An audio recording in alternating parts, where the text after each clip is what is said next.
Greetings, students, and we're back. This is Lumen's Wednesday video. Thanks for joining us. I have some mystery words for you related to your spelling sentences for this week, or your spelling words for this week.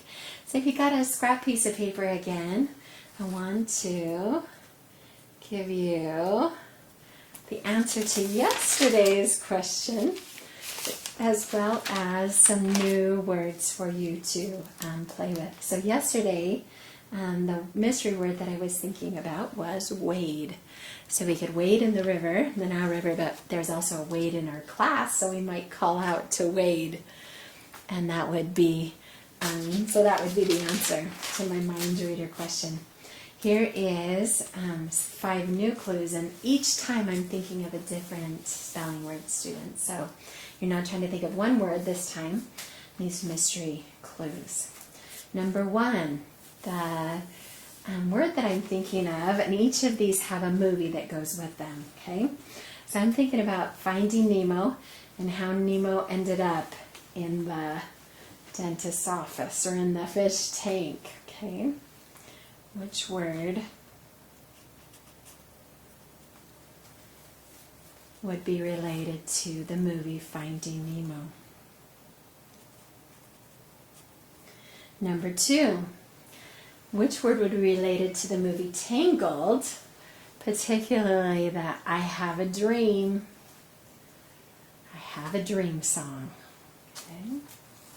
Which word would be related to the movie Tangled and I Have a Dream? Number 3, the movie that would go with this word would be The Rise of the Guardians, and it is one of the heroes, one of the protectors. Rise of the Guardians.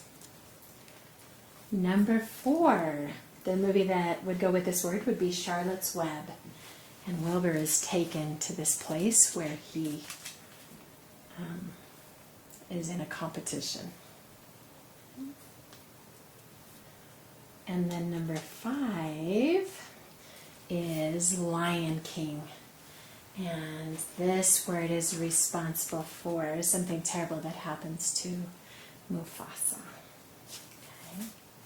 So number 1 was Finding Nemo, 2 Tangled, 3 Rise of the Guardians, 4 Charlotte's Web, and 5 Lion King. Good luck, students, as you try to figure out what word I was thinking of. Hey, I have another story I would like to share with you that comes from my family history. It's a story about my great-grandfather, and his name was William Facer. Well, his father had been called on a mission for the Church of Jesus Christ of Latter-day Saints, and so he was the man of the house, and he had to take care of his family. Well, it was Christmas Eve, and they had no food. And he was used to the tradition of always having a duck for Christmas Day. He knew there wasn't going to be any candy in the stockings or any big dinner for his family unless he went hunting to shoot the duck. And so he got all dressed up in his winter clothing and took his dad's rifle and went out to go duck hunting on this cold Christmas Eve. While he was trampling around this pond, and sure enough, he dislodged some ducks, and up they went, and he lifted the rifle, and he shot, and miraculously, this little boy hit a duck, and it fell onto the frozen pond. I thought, well, I've got to go get my duck. This is our dinner. I'm so happy. I'm so excited. And so he walks out onto the ice, the frozen ice. But just as he reaches the duck, the ice caves away, and he falls into this ice hole. The duck falls in with him, and it's gone forever, down into the frozen, freezing cold water. And here he is, unable to pull himself out, getting hypothermia by the minute and about to die, and no one's out there with him. He doesn't know what he's going to do. And he realizes that he tries to use his rifle and put the gun on either side of the ice, on either side of him in the hole that he's in, and tries to hoist himself up with the rifle. But it just breaks the ice further and further, making his hole bigger and bigger. And then he decides that maybe what he needs to do is break the ice all the way back to the shore. And so he uses his gun and pounds on the ice with his gun and is able to break a path through the ice all the way back to shore. He is, of course, sopping wet, freezing cold, and somehow miraculously he manages to make it home, where he finds his mother so nervous and worried sick about him, but so happy. Their little cabin is warm, and there's delicious smells coming from the house. And William's laying there. Mother, I had a duck. I killed a duck, but I couldn't bring the duck home. And she says, it's all right. Our neighbors have brought us a Christmas goose, and we're going to have a delicious meal together. And they didn't wait till Christmas Day to eat. She'd started cooking it all already, put her son by the warm fire. They had some neighbors that brought some firewood, and they had this delicious Christmas meal. He says it was the best meal he'd ever eaten, even though he wasn't the one to kill the goose that they ate. So that story that comes from my history really makes me appreciate my family, all that I have, all the food that I have, all the good things that I enjoy, the wonderful Christmas feasts and gifts that we enjoy at Christmas time. I'm sure it makes you feel the same way too, students. It does. It helps you appreciate what you have. Glad that my son doesn't have to go out hunting so that we can eat. I want to share with you another short TED Talk that's a story of another girl who didn't live a long time ago, but lived in a different country, and how her poverty has made her appreciate all the good things that she has in life. The title of this video is How a Penny Made Me Feel Like a Millionaire. Uh-oh. I'm not Miriam. Hang on.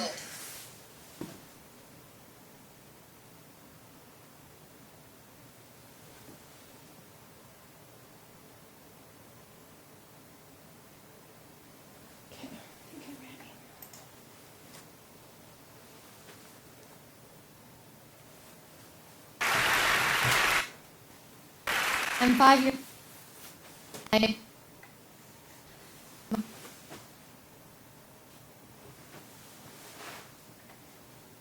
Sorry, let me let it buffer again for a little bit. Somehow the mirroring makes it really, really hard for it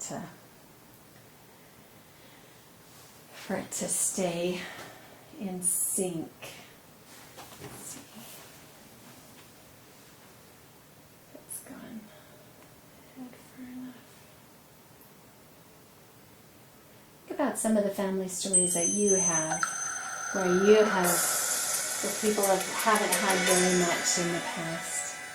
Maybe you have some stories like that of your own. I'm 5 years old, and I am very proud. My father has just built the best outhouse in our little village in Ukraine. Inside, it's a smelly, gaping hole in the ground, but outside, it's pearly white Formica, and it literally gleams in the sun. This makes me feel so proud, so important, that I appoint myself the leader of my little group of friends, and I devise missions for us. So we prowl from house to house, looking for flies captured in spider webs, and we set them free. 4 years earlier, when I was 1, after the Chernobyl accident, the rain came down black. And my sister's hair fell out in clumps, and I spent 9 months in the hospital. There were no visitors allowed, so my mother bribed a hospital worker. She acquired a nurse's uniform, and she snuck in every night to sit by my side. 5 years later, an unexpected silver lining. Thanks to Chernobyl, we get asylum in the U.S. I'm 6 years old. And I don't cry when we leave home and we come to America because I expect it to be a place filled with rare and wonderful things like bananas and chocolate and bazooka bubblegum. Bazooka bubblegum with the little cartoon wrappers inside. Bazooka that we get once a year in Ukraine, and we'd have to chew one piece for an entire week. So the first day we get to New York, my grandmother and I find a penny in the floor of the homeless shelter that my family's staying in. Only we don't know that it's a homeless shelter. We think that it's a hotel with lots of rats. So we find this penny kind of fossilized in the floor, and we think that a very wealthy man must have left it there because regular people don't just lose money. And I hold this penny in the palm of my hand, and it's sticky and rusty, but it feels like I'm holding a fortune. I decide that I'm going to get my very own piece of bazooka bubblegum. And in that moment, I feel like a millionaire. About a year later, I get to feel that way again when we find a bag full of stuffed animals in the trash. And suddenly I have more toys than I've ever had in my whole life. And again, I get that feeling when we get a knock on the door of our apartment in Brooklyn, and my sister and I find a delivery man with a box of pizza that we didn't order. So we take the pizza, our very first pizza, and we devour slice after slice as the delivery man stands there and stares at us from the doorway. And he tells us to pay, but we don't speak English. My mother comes out, and he asks her for money, but she doesn't have enough. She walks 50 blocks to and from work every day just to avoid spending money on bus fare. Then our neighbor pops her head in, and she turns red with rage when she realizes that those immigrants from downstairs have somehow gotten their hands on her pizza. Everyone's upset, but the pizza is delicious. It doesn't hit me until years later just how little we had. On our 10-year anniversary of being in the U.S., we decided to celebrate by reserving a room at the hotel that we first stayed in when we got to the U.S. The man at the front desk laughs, and he says, "You can't reserve a room here. This is a homeless shelter." And we were shocked. My husband, Brian, was also homeless as a kid. His family lost everything, and at age 11, he had to live in motels with his dad. Motels that would round up all of their food and keep it hostage until they were able to pay the bill. And one time when he finally got his box of Frosted Flakes back, it was crawling with roaches. But he did have one thing. He had this shoebox that he carried with him everywhere, containing 9 comic books, 2 G.I. Joes painted to look like Spider-Man, and 5 GoBots. And this was his treasure. This was his own assembly of heroes that kept him from drugs and gangs and from giving up on his dreams. I want to tell you about one more formerly homeless.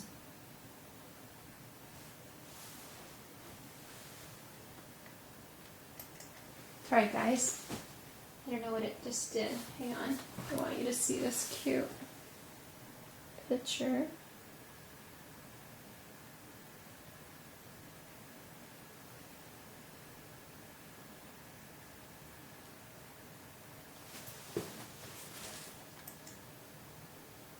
Treasure.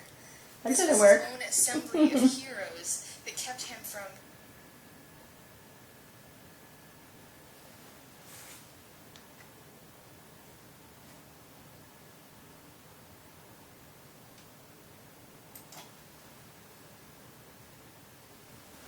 drugs and gangs and from giving up on his dreams.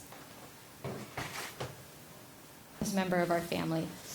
This is Scarlett. Once upon a time, Scarlett was used as bait in dog fights. She was tied up and thrown into the ring for other dogs to attack so they'd get more aggressive before the fight. Now, these days, she eats organic food and she sleeps on an orthopedic bed with her name on it. But when we pour water for her in her bowl, she still looks up and she wags her tail in gratitude. Sometimes Brian and I walk through the park with Scarlett, and she rolls through the grass, and we just look at her, and we look at each other, and we feel gratitude. We forget about all of our new middle-class frustrations and disappointments, and we feel like millionaires. Isn't that awesome, students? Did you notice some of our spelling words that were included in there, like fair, bus fair, and bait? Poor Scarlet the dog had been bait. I want to give you some more practice with our types of sentences. So I want you to retell the story of my grandfather, my great-grandfather, with declarative, interrogative, exclamatory, and imperative sentences.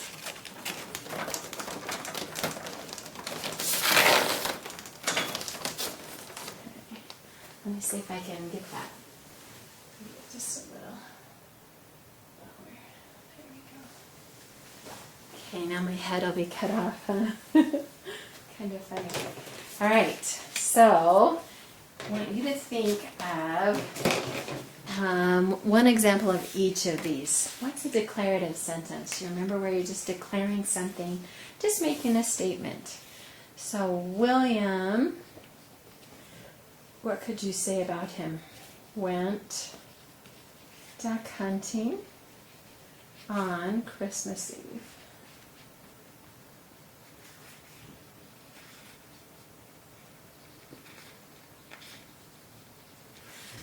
Okay. How about an interrogative sentence? Okay, remember an interrogation is a question, so a series of intense questions. So an interrogative sentence is going to be asking some questions. Okay, asking a question. What could we do as our interrogative sentence here? How about maybe he would have asked a question after he hunt the duck. How am I going to get out of this water? Or how am I going to get that duck again? How am I going to get out of the pond? Okay, so you can think of your own question that goes along with that. How come our house smells so good? Maybe he asked when he got home.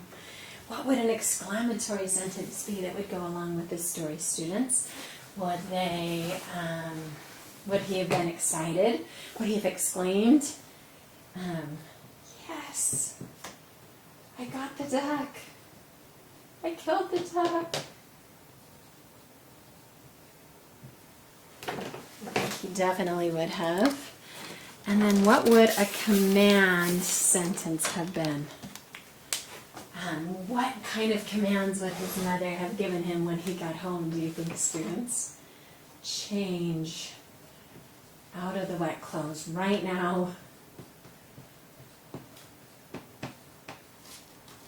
Don't you ever walk onto a frozen pond again.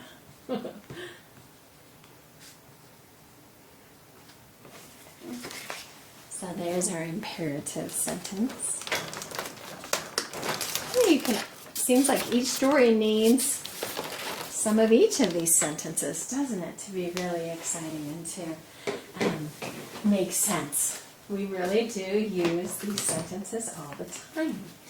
So we need to add to our cootie catcher, and this time I want you to put another civilization next to the Africans in the south, and we're going to learn about the people living in India. And they're called Indians, even though that's, we think of Native Americans as Indians. This is the people of the Indus Valley. Okay. Let's read a little bit about them. The people who lived in the Indus Valley built cities just like the people in Mesopotamia. But there weren't any empires in the Indus Valley. No great warrior like Sargon or Hammurabi. No one who tried to unite all the Indus Valley cities into one kingdom. The cities stayed independent. And a farmer living in the Indus Valley had a different life from the farmer in Egypt or Mesopotamia. He grew grain, but he also grew cotton and fruit like melons, and he used water buffalo and elephants to work in his fields. A farmer in Babylon would have been amazed to see an Indus Valley farmer walking along beside his elephant as he harvested his cotton and his melons. The cities in the Indus Valley were built around huge circular mounds called citadels. Each citadel had a stronghold in it, a place to go in case enemies attacked. All around the citadel, people built their houses out of mud bricks that had been baked hard in ovens. And the houses were very comfortable. They had courtyards, wells, and even toilets and drains. People living in the houses could haul water up out of their wells rather than going all the way to the river for water. Large public baths, like big swimming pools, meant that everyone could stay clean and cool. And the drains took waste out of the houses down into deep gutters that ran along the streets. The citadel cities were some of the biggest in the world. Mohenjo-Daro had over 40,000 people living in it. But something happened to the cities of the Indus Valley. People left the cities, and the buildings, drains, wells, and citadels crumbled. Slowly, sand and dirt covered over the cities. For hundreds of years, no one even knew that the citadel cities were there. Finally, archaeologists started to dig in the ground around the Indus River, and they found the remains of the great citadel cities. They found ruined walls and citadels, but they couldn't find any clues about why people stopped living there. They found some writing that the Indus Valley people had left, but we can't read their writings. We don't know what it says.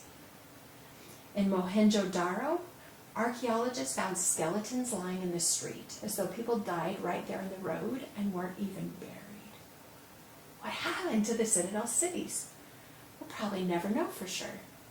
But the people of India still tell ancient stories passed down over thousands of years. These stories came from long ago, from the time when the citadel cities were flourishing. Maybe these stories are clues. And one of these stories is called The Hunter and the Quail. Once a flock of quail lived on the banks of a river. They had plenty to eat and drink, but they were afraid of the hunter who came every evening to catch them.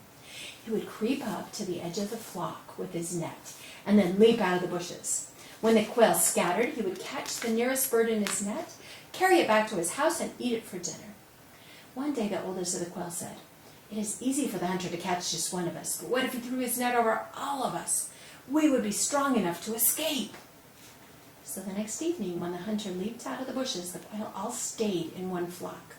The hunter flung his net over the quail, but they rose up from the ground together, pulled the net out of his hands, and flew away, still side by side. Altogether, the quail were too strong for the hunter. The quail were very pleased. Now they didn't have to be afraid. Night after night, they stayed together, pulled the hunter's net out of his hands, and flew away. But soon the quail began to push and jostle at each other as they crowded together in their safe, strong group. "You're stepping on my claw," cried one. "You're ruffling my feathers," cried another.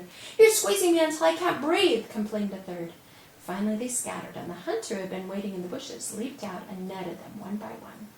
As he headed back to his house, he said, "Together they are free, but apart they are supper." What does this story mean? Perhaps it means that the citadel cities, staying independent and separate from each other, were defeated by invaders. Maybe that's what happened to Mohenjo-Daro. Maybe if they had united together into one kingdom, the citadel cities would have survived. But we will never know for sure. I thought that was a great story for today, since we were talking about hunting anyway, and the quail and the hunter.